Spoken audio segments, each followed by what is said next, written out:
Hello friends, this is a third lecture of our lecture series. In this lecture, we have discussed about the relational database model.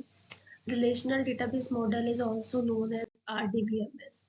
So in this lecture, we have discussed about the RDBMS, advantages of RDBMS, disadvantages of RDBMS, and terminologies used in RDBMS.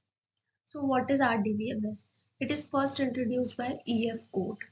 Okay तो इसमें जो data होता है वो होता है table की form में स्टोर। आपके पास एक टेबल है, ठीक है, जिसमें कुछ रोज है, राइट, कुछ कॉलम्स है। तो इस तरीके का डेटा जब स्टोर होता है तो हम उसको क्या बोलते हैं कि वो हमारा रिलेशनल डेटाबेस मॉडल है।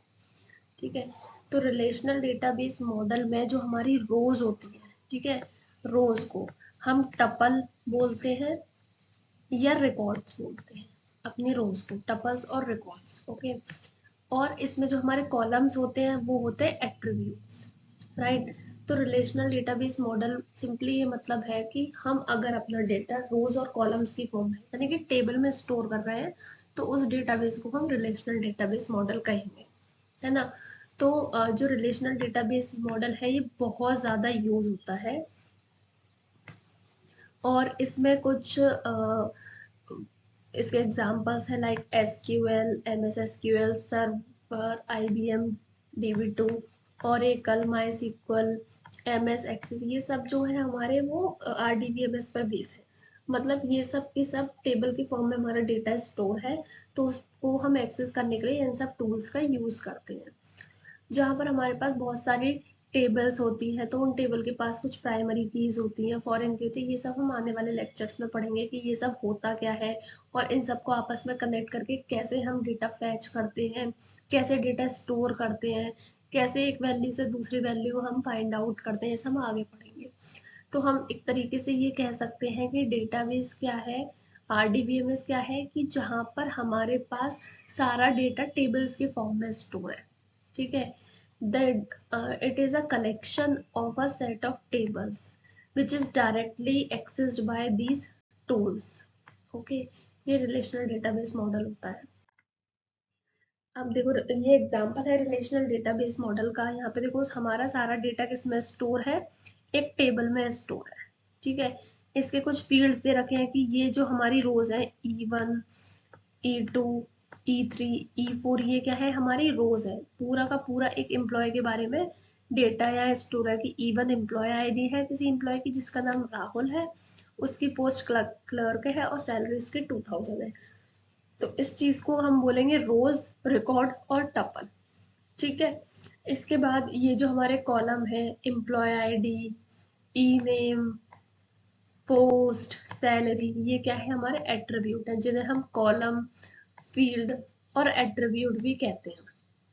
ठीक है, इसके बाद ये जो पर्टिकुलर इंडेक्स में ये जो वैल्यू है, जैसे एम्प्लॉय आईडी की फर्स्ट वैल्यू क्या है E1, फर्स्ट नेम क्या है राहुल, तो एक सेल में या एक बॉक्स में जो वैल्यू स्टोर है उसको हम क्या बोलते हैं, सेल। ठीक है, क्या बोलते हैं, सेल।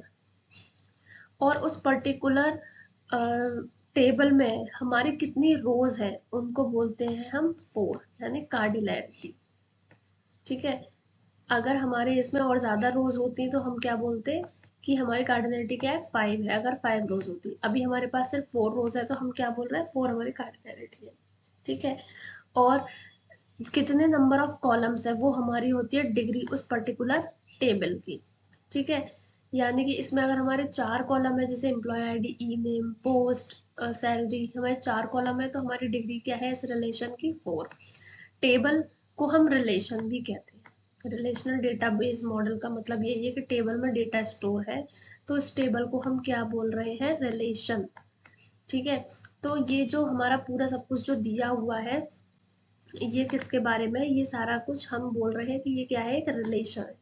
ये पूरा क्या है, रिलेशन यानी टेबल है जिसके कुछ डिफरेंट डिफरेंट फील्ड्स हैं, सेल वैल्यूज है, कार्डिनैलिटी है, डिग्री है, प्राइमरी कीज वगैरह है। प्राइमरी की हम उसको बोलते हैं जो हमारा हमारे डेटा को यूनिकली आइडेंटिफाई करे। जैसे कोई भी एम्प्लॉय है तो उस एम्प्लॉय की सिर्फ एक ही एम्प्लॉय आईडी होगी, है ना। नेम उसका जैसे हम कहते हैं कि नेम उसके क्या हो सकते हैं, अलग अलग हो सकते हैं, ठीक है। जैसे कि सपोज कि मेरे पास एक डेटा है जिसमें मैंने राहुल लिख रखा है, हो सकता है किसी डेटाबेस में कुछ स्पेलिंग मिस्टेक हो गई हो, तो नेम अलग हो सकते हैं, बट एम्प्लॉय आईडी क्या रहेगी आपकी, सेम रहेगी, है ना। पोस्ट भी क्या होती है, मतलब हम एक ऐसी चीज को प्राइमरी की मानते हैं जिससे हम डेटा क्या कर सकें, यूनिकली आइडेंटिफाई कर सकें, राइट। Next some advantage.